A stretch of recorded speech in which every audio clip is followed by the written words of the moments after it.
उन लोगों का लीडर आगे आया और बोला, अरे हीरो बन रहा है क्या? है जानता नहीं गुड़गांव में ये हीरोगिरी काम नहीं आती। चुपचाप चला जा, वरना बेकारी हमें एक की जगह 2 कब्रें खोदनी पड़ेगी। अभिनव ने इस बात का कोई जवाब नहीं दिया। वो बस उन लोगों की तरफ देख रहा था और उनकी गिनती कर रहा था। इतने में उसने एक लड़के से कहा, भाई जरा पीछे हो ना। हाँ, वो लड़का पीछे हटा तो आखिर में अभिनव ने अपनी गिनती पूरी कर कहा, हाँ अब कब्रिस्तान वालों को फोन करके बोल दो कि वो 2 नहीं 20 कब्रें खोद कर रखे। 2 लोग 20 मुर्दों को गाड़ने आ रहे हैं। इस बात ने अभिनव के सामने हर एक आदमी के गुस्से को भड़का दिया था। इधर अभिनव भी अपनी मुट्ठी कसकर तैयार हो गया था।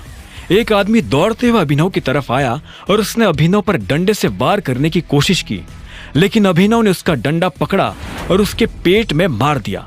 लड़का नीचे गिर पड़ा। देखते ही देखते अभिनव ने समा और समय दोनों बदल दिए।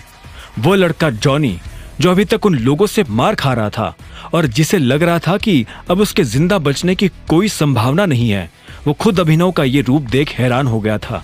उसके लिए अभिनव भगवान से कम नहीं था। जब अभिनव ने उनके लीडर को भी मार मार कर हदभरा कर दिया तो वो दर्द के मारे कराहते हुए बोला, कौन हो तुम? अभिनव ने उसे कोई जवाब नहीं दिया। वो बस उसकी आंखों में देख रहा था। वो आदमी जवाब जानने के लिए बेताब हुआ जा रहा था, लेकिन इससे पहले कि अभिनव उसे कोई जवाब देता, वो खुद ही नीचे गिर गया था। उसकी आंखें बंद हो गई थी और उसने हिलना डुलना बंद कर दिया था। उसे इस हाल में देख अभिनव के चेहरे पर मुस्कान आ गई थी। इधर जॉनी का मुंह खुला का खुला रह गया था।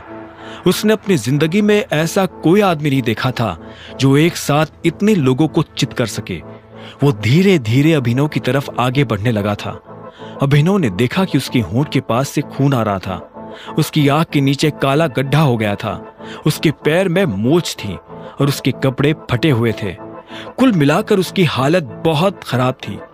अगर अभिनव वक्त रहते वहां नहीं पहुंचता तो वो मर सकता था। उस लड़के ने अभिनव के पास आकर पूछा, कौन हो तुम और तुमने हमारी जान क्यों बचाई? जॉनी इस सवाल का जवाब जानने के लिए बेताब था। उसके दोस्त वही सड़क पर बेहोशी की हालत में पड़े थे। अभिनव ने उसे एक सेकंड के लिए देखा और बोला, मैं कौन हूं ये मैं तुम्हें बता दूंगा, लेकिन तुम्हें वादा करना पड़ेगा कि तुम ये किसी को नहीं बताओगे कि मैं कौन हूं। जॉनी ने अभिनव की शर्त पर बिना सोचे हाँ में सिर हिला दिया। अभिनव ने उसकी जान बचाई थी।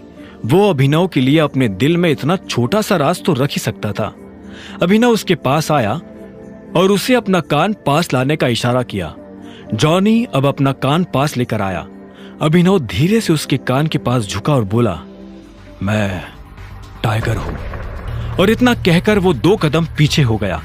जॉनी ने जब ये बात सुनी तो उसकी आंखें फटी की फटी रह गई थी।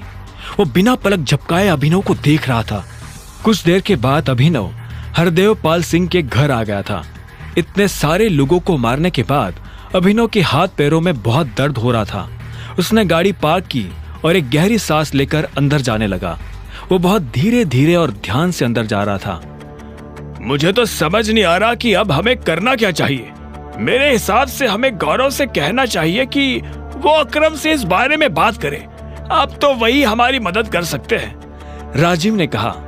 जब अभिनव अंदर आ रहा था तब राजीव, शर्मिला और परिवार के बाकी लोग किसी गंभीर विषय पर चर्चा कर रहे थे। वो सभी काफी चिंता में नजर आ रहे थे। जब तक हमें किंग कॉर्पोरेशन का सपोर्ट नहीं मिलेगा तब तक हमारा काम नहीं हो पाएगा। मुझे लगता है हमें फॉक्स ग्रीन होल्डिंग से सपोर्ट लेना चाहिए। शर्मिला ने भी अपनी तरफ से सुझाव देते हुए कहा, मम्मा अब कैसी बातें कर रही हो? ये दोनों कंपनी टाइगर चलाता है और हम जैसे लोग टाइगर से सीधा जाकर नहीं मिल सकते हैं। आज तक जब उसे किसी ने देखा ही नहीं तो हम कैसे उससे मिल पाएंगे? अनन्या ने कहा। यह सुनकर शर्मिला बोली, शायद चिराग इस काम में हमारी मदद कर सकता है। मैं काम करती हूँ, तुम्हारी और चिराग की शादी फिक्स करवा देती हूँ। वैसे भी इस अभिनव ने हमें दिया क्या है? ठीक इसी वक्त अभिनव घर के अंदर दाखिल हो गया। उसे पूरी बात तो समझ नहीं आ रही थी, लेकिन जितना उसने सुना उसे सुनकर उसे लगा कि अनन्या की कंपनी किसी बड़ी मुसीबत में फंसी हुई थी। हेलो, नमस्ते, अभिनव ने अपने चेहरे पर मुस्कान लाते हुए कहा। वो भले ही कितना भी थका हुआ था, लेकिन वो इन लोगों को पता नहीं चलने देना चाहता था कि वो क्या करके आया है। जैसे ही अभिनव ने चहकते हुए नमस्ते किया तो शर्मिला, अनन्या और राजीव उसे देखने लगे। उनकी आंखों में एक अजीब सा गुस्सा था। अभिनव उनकी आंखें देख हैरान हो गया। अभिनव को यह तो नहीं लग रहा था कि वो लोग मुस्कुराते हुए उसका स्वागत करेंगे, लेकिन आज जिस तरह का गुस्सा उनकी आंखों में नजर आ रहा था, उसे देखकर अभिनव को कुछ अजीब लग रहा था। आगे की कहानी जानने के लिए देखें अगला एपिसोड सिर्फ पॉकेट एफएम के यूट्यूब चैनल पर, और द रिटर्न ऑफ टाइगर के सारे एपिसोड्स को सुनने के लिए डिस्क्रिप्शन में दी लिंक से डाउनलोड करें पॉकेट एफएम ऐप।